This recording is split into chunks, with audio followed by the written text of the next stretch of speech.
به نام خداوند جان و خرد. داستان کیومرث و سیامک. کیومرث در شاهنامه نخستین انسان و نخستین پادشاه جهان و نماد آغاز تمدن انسانی است. او در کوهسارها زندگی می کرد و مردمان آن روزگار را چون پدر مهربان راهنمایی می کرد و به پاک زیستی و یکتاپرستی فرا می خواند.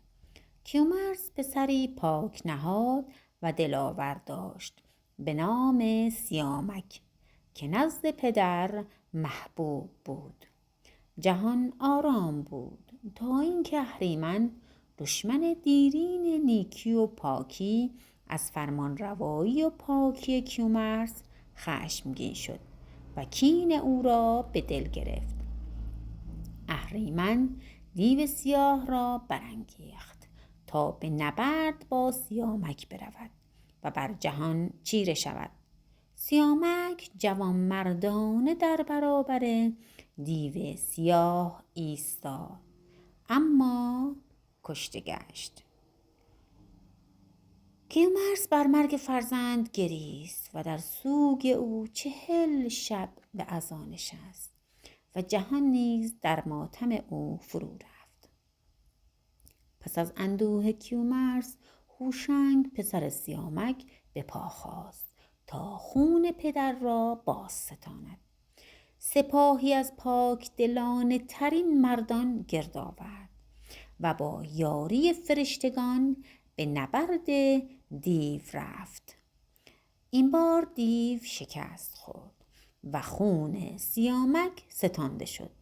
این پیروزی نخستین خونخواهی و نخستین پیروزی نیکی بر پلیدی در شاهنامه است. شعر داستان کیومرث و سیامک.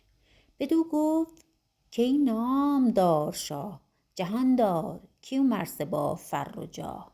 جهان را بدو سالیان 30 سور، به نیکی پذیرفت و بد را به سر.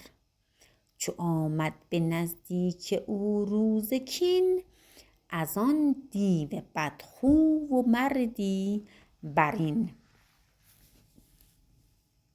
برآمد یکی دیو چون کوه، به جنگ سیامک دلیرش ستوه. بیفکند سیامک او را بر زمین، بکشتش به تیغ جهاندار کین. چو بشنید کیومرث برسوخت دل، جهان گشت بر شاه روشن تزل. به خون پدر تیز شد هوشنگ زود، همی خواست کین ستمکار بود. به یاری یزدان پیروزگر، چو دیو سیه در چنگ ماند. بزد هوشنگ و کین پدر باز راند. از اینکه وقت گذاشتید و داستان منو شنیدید سپاسگزارم. برای دیدن قسمت‌های بعدی داستان‌های شاهنامه منو دنبال کنید و کانالو سابسکرایب کنید.